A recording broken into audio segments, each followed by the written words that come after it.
करवा चौथ पूजा के लिए जो हम लोगों का शाम में मुहूर्त है वो 7 बज के अभी आपको इंटरव्यू के माध्यम से बहुत लंबी इसकी कहानी है, तो हम शॉर्ट में बताना चाहते हैं। जो ये करवा का सुहागिन स्त्रियों के लिए बहुत बड़ी, हम लोग चंद्रोदय के समय उसमें अर्घ देते हैं और पति का आशीर्वाद यदि हम लोगों को मिलता है तो साथ में खास करके यदि हम लोग उसमें आप देख रहे हैं केवल सच।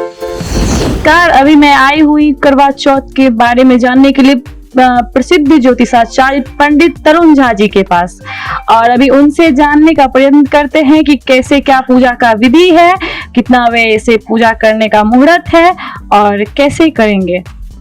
जी नमस्कार। नमस्कार, धन्यवाद। सबसे पहले हम केवल सच की टीम को धन्यवाद कहते हैं और करवा चौथ की सभी माताओं को और हमारी जो सुहागिन महिलाएं हैं उनको सभी को मैं धन्यवाद केवल सच के माध्यम से।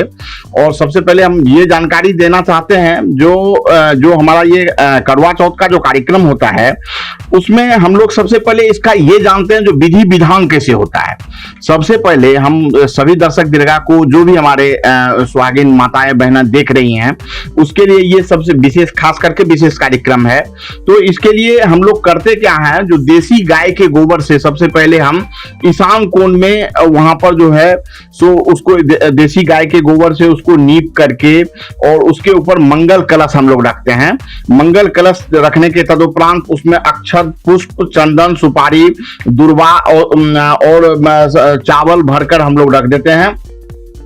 और फिर हम लोग क्या करते हैं, दीपक जलाते हैं। दीपक जलाने के बाद जो है सो गणेश जी के धातु की प्रतिमा को कटोरे में रखकर सर्वोपचार जो पूजा होता है वो हम लोग रखते हैं। वो हम लोग करने के बाद जो भी धातु की प्रतिमा होती है कटोरे के में रखकर उसका भी पूजन करते हैं।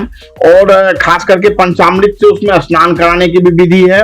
हम लोग ये देखते हैं जो शुद्ध जल से उसके बाद स्नान करा करके पीला वस्त्र धारण कराया जाता है भगवान श्री गणेश को।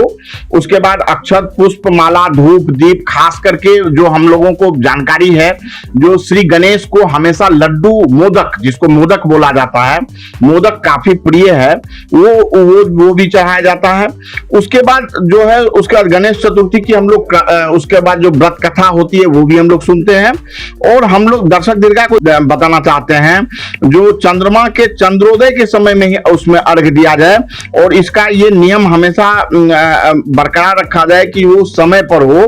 तो उससे क्या होता है, जो यदि हम लोग चंद्रोदय के समय उसमें अर्घ देते हैं और पति का आशीर्वाद यदि हम लोगों को मिलता है तो साथ में खास करके यदि हम लोग उसमें जो भी वहां पर उस समय में खास करके बड़े हमारे मौजूद हों, घर की जो भी बड़ी महिलाएं हों या पुरुष हों जो भी वहां मौजूद हों, वो उनका आशीर्वाद भी वहां पर अवश्य लिया जाए।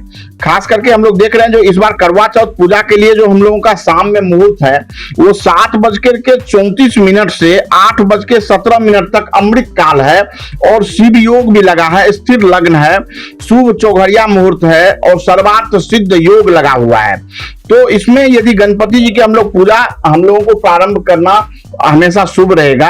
और हम ये भी जानकारी दर्शक दीर्घा को केवल सच के माध्यम से देना चाहते हैं जो रात्रि के 8:15 पर चंद्रमा उदय के बाद व्रत आप जब चाहें वो खोल सकते हैं।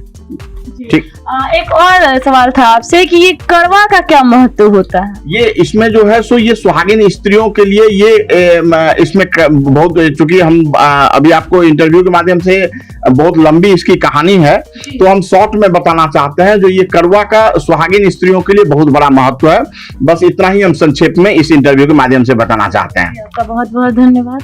और आप देख रहे थे केवल सच में, श्रुति कुमारी आप लोगों का बहुत बहुत धन्यवाद करती हूँ।